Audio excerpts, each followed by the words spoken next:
I want to... Actually, I have one encore, if I may. Can I call it an encore? Okay, I have a thought that I find completely disturbing that I just want you all to have so that you will lose sleep tonight just as I do. Are you ready? This will be our parting thoughts together, okay? Humans tend to be unjustifiably hubristic about who and what we are in the animal kingdom and in the world. Just one example. We have these books that have optical illusions in them. Who doesn't love a good optical illusion? We all love optical illusions. The simpler, the better.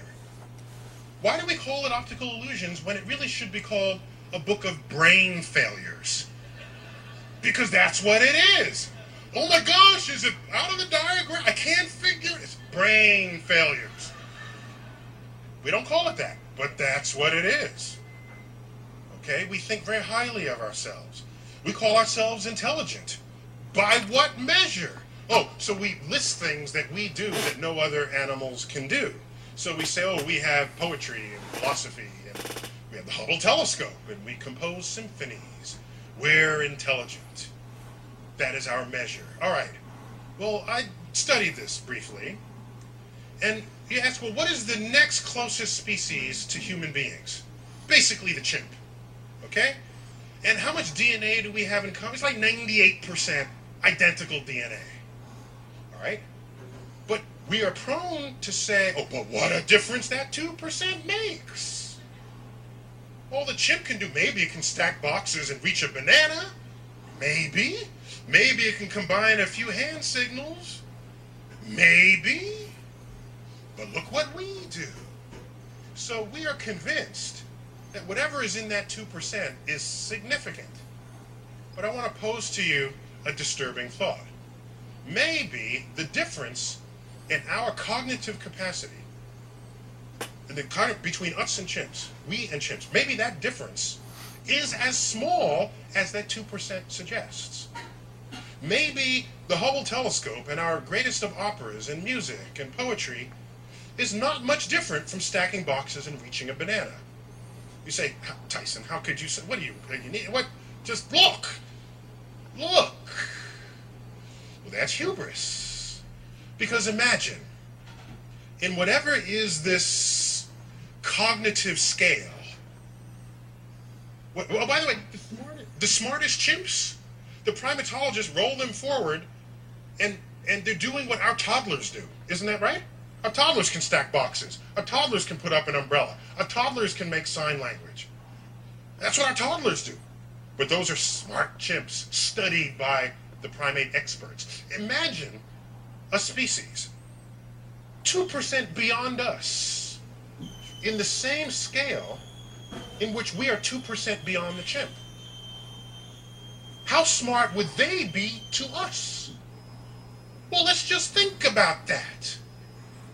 If they're as smart compared to us as we are to chimps, then to them there'll be no difference between stacking boxes and the Hubble Space Telescope.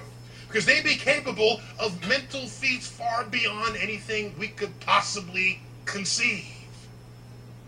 Their humatologists, would roll Stephen Hawking forward and say, this one is slightly smarter than the rest, because he can do astrophysics calculations in his head, like little Junior over here does. Our greatest works of art and literature and science, their toddlers would have created in their kindergarten and would be on their refrigerator with magnets.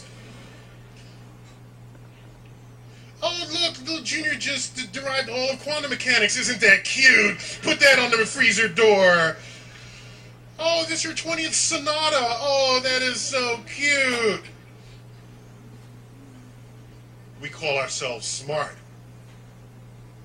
You don't know if you're smart or not until you have another species blow you out of the water. And what I'm about to tweet this evening, because it disturbs me, I got to get it off my chest. There's a worm in the street. You walk by it. Does the worm know that you think you're smart? The worm has no concept of your smarts, because you're that much smarter than the worm. So a worm has no idea that something smart is walking by it, which makes me wonder whether we have any concept if a super species walked by us. Maybe they're uninterested in us because we're too stupid for them to even imagine having a conversation. You don't walk by a worm and say, gee, I wonder what the worm is thinking. This is not a thought that you have. So one of the best pieces of evidence for why we haven't been visited by aliens is that they have actually observed us and concluded there is no sign of intelligent life on Earth.